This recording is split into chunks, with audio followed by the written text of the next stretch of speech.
Welcome to the Three Martini Lunch.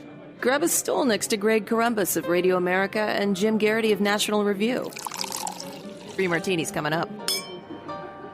It is Friday. Yes, we've made it to the end of the work week on the Three Martini Lunch. Glad you are with us. We're brought to you today by a brand new sponsor, Boll & Branch. Go to bollandbranch.com with the promo code Martini right now, and you'll get $50 off any sheet set at bollandbranch.com. No good martinis today, sadly, but we have bad and crazy, and the first crazy definitely has a twinge of bad to it as well. But let's start with the straight up bad, and that's Joe Biden.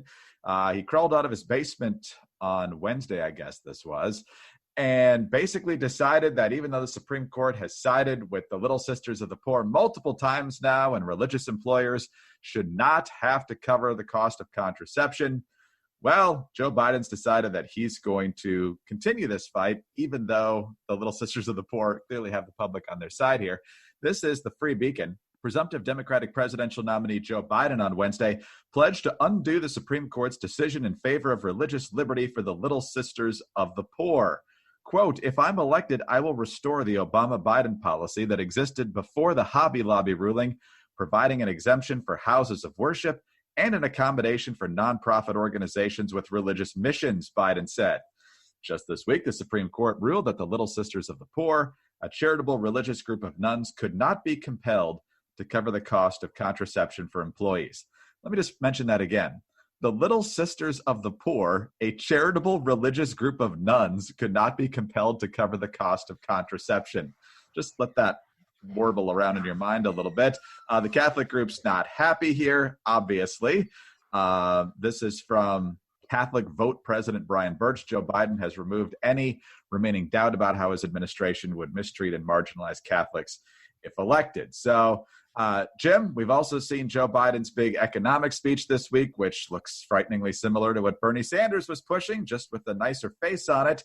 So why does Biden keep tacking left here? It's probably good for conservatives, but if you want him to lose, of course. But what do you make of Joe Biden basically kowtowing to everyone on the left? Yeah, so, I mean, there's no getting around it. Right now, the polling does not look good for President Trump, and, Biden's got this big lead, and maybe he's maybe this is overconfidence creeping in. Maybe this is a sense of, hey, I got this election in the bag, so I can just, put out exactly what I believe, and I can, there's no danger to me of losing folks in the middle because there are so many suburbanites who are fed up with Trump. They will vote for me no matter what I espouse, and I'm just going to do what I can to make sure the Bernie Sanders supporters don't stay home. But that seems like a high-risk strategy here because, first of all, on the Little Sisters of the Poor, this was a tough fight during the Obama administration. There were folks who were like, but the optics are bad. You do not want to be seen as somebody who's picking on a bunch of nuns. It literally, administration opposes Little Sisters of the Poor is just not a headline you want to have. The Supreme Court has ruled. Greg, remember when Obergefell came down and it was like, okay, the issue of gay marriage is settled?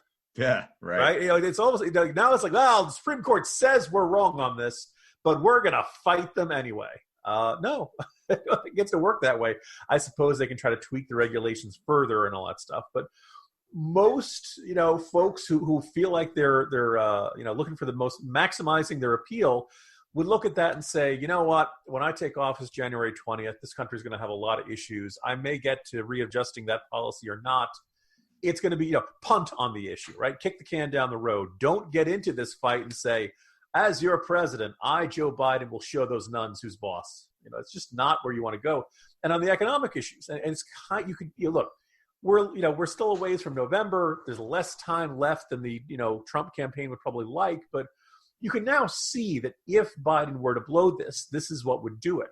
Combination of the tearing down of the statues and the changing of this movement from a specific one focused on opposition to police brutality and unequal treatment under the law to this broad-based opposition to anything that could offend anyone, old sitcom episodes and all this kind of stuff. That the left had veered off this opposition to the idea that Mount Rushmore is somehow a bad thing and needs to be undone. The general opposition to the founding fathers. And the idea that Biden, When he's asked about it directly, Biden will generally say, no, I'm not on board with this. But Biden never is going to give a full-throated denunciation and say to his allies, what are you, crazy?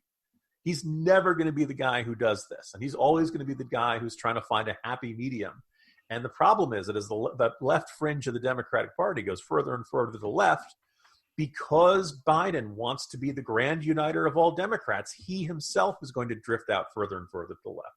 And I think on economics, this is a very solid example of this. But the irony is I think Joe Biden won the primary because he wasn't Bernie Sanders, because he wasn't this ideal of a socialist revolution overturning everything in America. And I think he's in real danger of losing track of what made him popular in Democratic circles and what made him appealing to a certain number of independents and disaffected Republicans. And if he goes too far enough, you could see him blowing this. Now, look, he's probably at some point someone will probably grab him and shake him and say, hey, be careful on this. But at this moment, he is sure giving a lot of ammunition for the Trump campaign. And people might say, well, isn't that part of the good martini? Yeah, but if Biden wins, then we're stuck with all this. So that's what makes it the bad martini. No, that's exactly right. And Jim, there's a phrase that's been going around for years. I think usually it's said kind of tongue in cheek, but it's basically to the effect of liberals want to ban everything, and the things that they don't want to ban, they want to make mandatory. Has that ever been more visual than right now? Yeah. And I guess the thing is that if you would think the veterans of the Obama administration would look at, we are now several months into what could, several months away from what could be the end of the Trump administration. Maybe Trump wins another term. We don't know. Have Republicans scored victories against Obamacare? Sure. They took out the individual mandate. They've managed to tweak it. But they have not undone it. They have not repealed it and replaced it the way they certainly thought they had a chance of doing when Trump won the election. If you're an old Obama administration hand, you have to look at this as, if not a win, then a tie, right? You didn't lose. You did not see the signature domestic accomplishment of the Obama administration completely dismantled under Trump. It was partially dismantled. And you're frustrated, but a lot more of it survived than you thought. So why would you want to reopen this fight on the weakest possible ground, insisting that these orders of nuns have to start covering birth control? It's utterly baffling, and it kind of indicates that a huge chunks of the Democratic Party still cannot see the forest for the trees. No, it's absolutely right. We've discussed this before. Joe Biden will give you a genuine, empathetic hug if you've been through a crisis, because he knows what that's like. And that means a lot, especially in this day and age when it comes to political figures. But Joe Biden has proved ever since he locked up this nomination, not even with official numbers, but really since March, that he's willing to be, and really for his political career, he's willing to be wherever he thinks he needs to be. It's not, I have these sets of principles and darn it, I'm standing right here. It's, hey, where do you want me, man? Yeah. Greg, it's not just that Joe Biden can't keep the far left flank of the Democratic Party at arm's length. He embraces it and smells its hair. Oh, I think some memes are coming off of that one, especially with, was it Ash Carter's wife at the swearing in there? Oh, man. All right, well, let's talk about Boll and Branch, because if you're losing sleep at night over what's going on in this country right now, you're probably not alone. But if you get Boll and Branch, your odds are much better that you're going to get a good night's sleep. So what do millions of Americans and three former U.S. presidents have in common? Well, they all agree that Boll and Branch sheets are the softest, most comfortable, pure organic cotton sheets on earth. Boll and Branch cotton is rain-fed, pesticide-free, and carries the highest organic certification. That's why it's so soft. Because they work with family-owned mills all over the world to expertly weave every set of Boll and Branch sheets with the highest level of craftsmanship, it is a quality that you can feel the moment you open the box. And since they sell direct to you, Boll and Branch sheets start at just $160. That is $1,000 quality for a fraction of the price. And now you can sleep on them for a month risk-free. Well, Jim, like I said, it's a new sponsor. I'm told that my Boll and Branch sheets are coming today, so I'm very excited to tell you all about them the next time we have them as a sponsor on the show. But I'm excited about it, and, the presidents, they usually have pretty refined tastes, so I like that endorsement, and I really look forward to sleeping on good, soft cotton sheets. So having the softest, best cotton. And Scott and Missy, who run this company, they started this company because they just couldn't find good sheets that they really liked. They didn't like how they were made. They saw how cotton farmers around the world were mistreated and they were dying at early ages because of the working conditions. And so they said, no, we can do this better. So you can feel good about the fact that you're sleeping on sheets that were made the right way and they're the highest quality. And Jim mentioned the price. They're a fraction of what they're really worth, but now we can do even better. Right now, 3 Martini Lunch listeners will get $50 off any sheet set at bollandbranch.com with the promo code Martini. Spelled B-O-L-L and branch.com. Promo code Martini for $50 off. bollandbranch.com. Promo code Martini. Restrictions may apply. See bollandbranch.com for details. So, Jim, let's move out to our second bad, first crazy. We're not really sure exactly how this goes. It's de Blasio, so it's clearly crazy, but it's also bad because he's clearly infringing upon the Constitution. So, de Blasio thinks he's great now because he helped paint Black Lives Matter on the street in front of Trump Tower. But he was on with Wolf Blitzer yesterday on CNN and talking about how coronavirus is still a real big concern. And, these large gatherings, they're just not a good idea right now. So he goes on and lists a few things that aren't going to be possible for the coming weeks and months. And then Blitzer asks him about protests. So take a listen. Outdoor concerts, and it means things like parades, things that here in the city can mean not just thousands, tens of thousands, hundreds of thousands of people. It's just not time for that now. What about protests? If people want to march down Fifth Avenue, are they going to be allowed to do so? Look, Wolf, this is always an area of real sensitivity. If you're just talking about health, we would always say, hey, folks, stay home if you can. But we understand at this moment in history, people are talking about the need for historic changes. I mean, today in New York City, recognizing the power and the meaning of the message Black Lives Matter, which we did in front of Trump Tower today. This is a historic moment of change. We have to respect that, but also say to people, the kinds of gatherings we're used to, the parades, the fairs, we just can't have that while we're focusing on health right now. Jim, I haven't read the First Amendment real carefully lately, although I probably should have, but I believe the right to peaceably, Chris Cuomo, assemble is right there in the First Amendment. It doesn't say, unless there's a pandemic or as long as your cause is politically correct. We've seen this before. We obviously saw all the health experts out there a few weeks ago saying, don't go out unless it's for these protests. So Bill de Blasio is just continuing on that. But Jim, the hypocrisy is just so blatant. Yeah, so before I jump into de Blasio, I want to observe this phenomenon of people writing Black Lives Matter on streets. They did it in Washington, D.C. De Blasio clearly thinks he's got the, Michael Jordan level dunk on Trump by doing it in front of Trump Tower.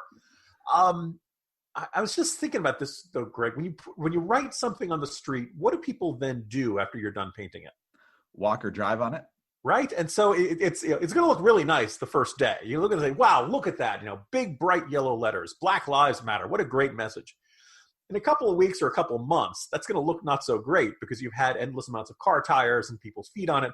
And the other intriguing thing I'm just thinking about is that over in Iran, when they've had all kinds of state-run opposition against us, the great Satan, and I think Israel's either the little Satan and the UK is the little brother Satan. There's a whole hierarchy of Satans of who we are. But one of the things they do is they paint the United States flag on the ground and they paint the Israeli flag on the ground.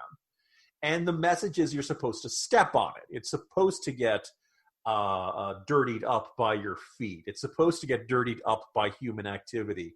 The whole idea is that what this symbol we put on the ground, it is dirt to us. It is beneath our feet.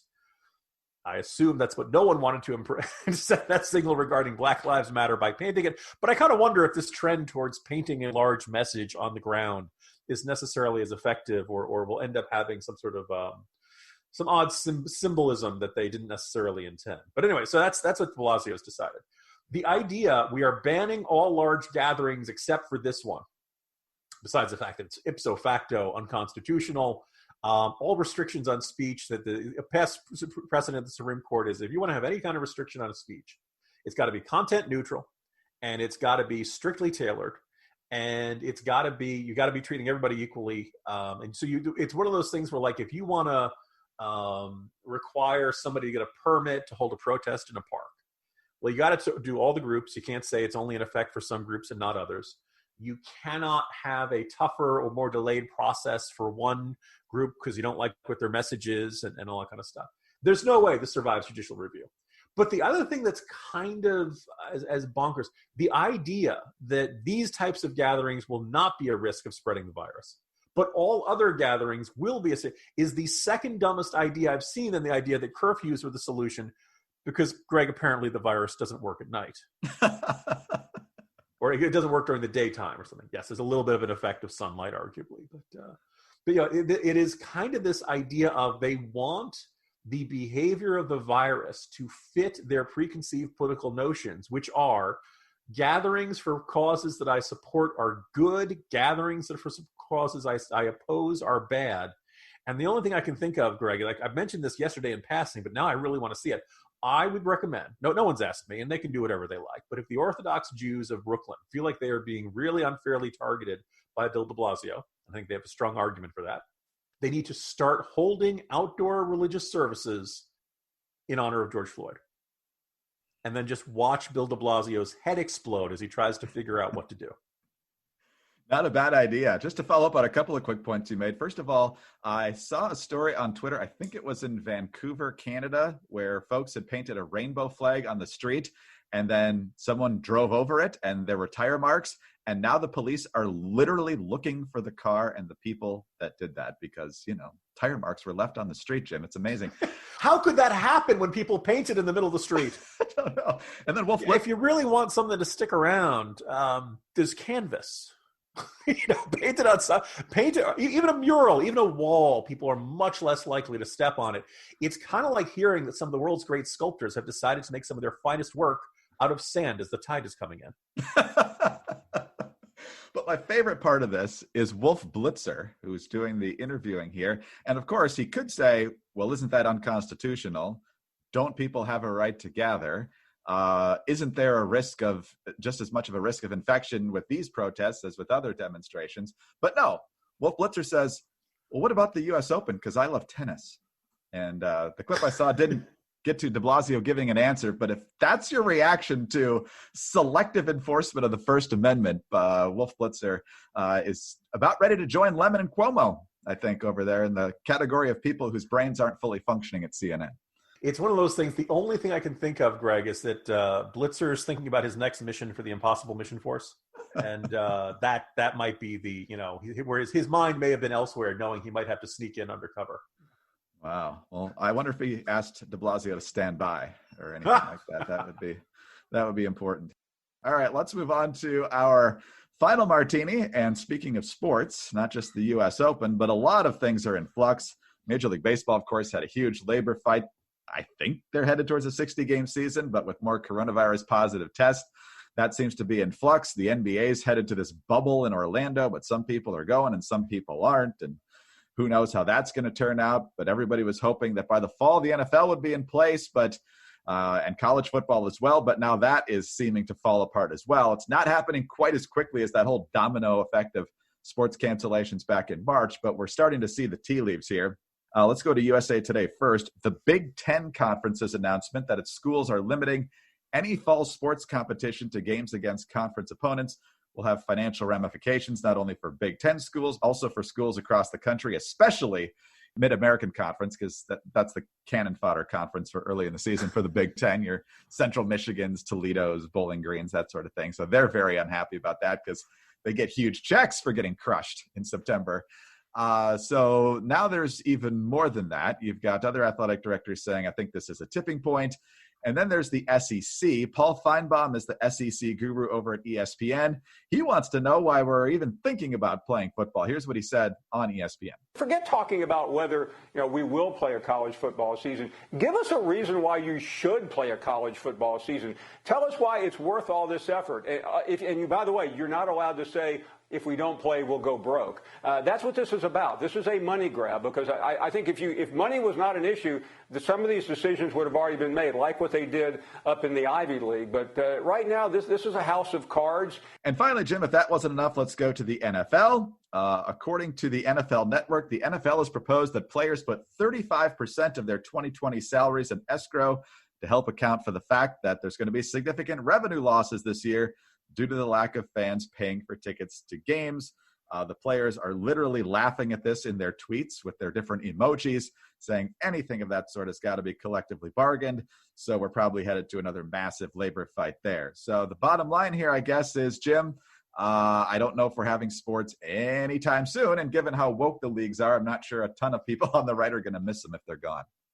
Yeah, so considering how little we are getting to enjoy of the normal happy joys of life, I think it would be very good for the country to have the return of baseball and finishing up the NBA season, finishing up the NHL season, and the start of football and college football, NFL and college football season. I kind of wonder how much of our current angst and anger and high tensions and stress, et cetera, is because we have been denied one of the things that so many Americans get to enjoy, whether, any of those are your big four sports or any of the other sports that have had cancellations. Really ominous. I don't know. I think the lesson of this is that we're probably not going to get a full season out of any of the sports this year. And we may not get a full normal season out of any of the sports until there's a vaccine, because everybody's hitting challenges. Players are going to catch it. Most of these sports involve players having to get fairly close together. When baseball gets started and some guy's trying to run home on a base hit, that you think the catcher is just not going to be able to stay 6 feet away from protecting the plate. Right. Tackle it. I know it seems like Jets cornerbacks are at least 6 feet away from any receiver on any given play, but nonetheless, this is just not the league's recommendation of go save your money. We can argue about whether the escrow plan is one, but it's actually just good advice. That look, we are in extremely disrupted circumstances. The ticket revenue is not going to be there, and just not just the ticket revenue. Think about all the money that gets paid on the some teams are charging $30 to $50 for parking. Think about all the hot dog vendors. Think about all the beer. Think about all the paraphernalia and merchandise that gets purchased in the course of a standard home game. None of that's going to happen, presumably, if the NFL does not have, if there are no fans in the stands. There's going to be less money coming in. Hopefully, TV revenue will stay the same. And with everybody stuck at home, there's probably a good chance TV revenue will be really good. But, it's all dependent upon all that stuff. The question of whether college football is doing the right thing by canceling the non-conference games. Greg, I thought it was weird when, like I said, the mayors seemed to think the virus didn't spread during nighttime.